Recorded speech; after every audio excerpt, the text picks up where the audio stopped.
Okay, so I see a lot of posts about how to replace the power supply on the Worx Landroid Base.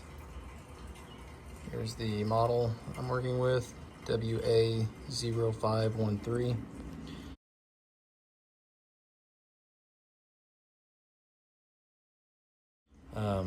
Kind of hard to tell because I've already spliced in some wire, but there's the two wires that lead into the base, a blue and kind of a gray color. It's not your normal colors that you may be used to for DC output or AC output even, but the blue equates to the red, which would be the hot, and the gray equates to your black. Everybody recommends getting the Meanwell. That's what I've got, that model right there.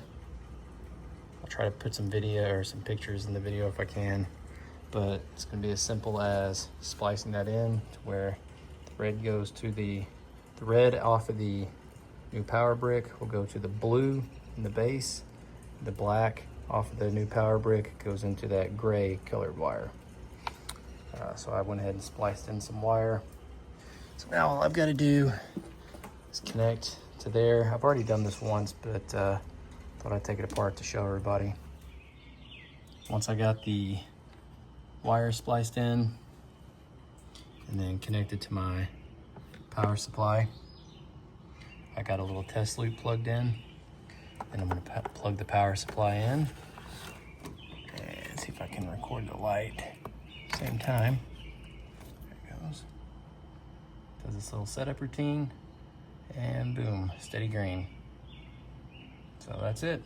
That's how you wire in the replacement Meanwell power brick for the Worx Landroid Base.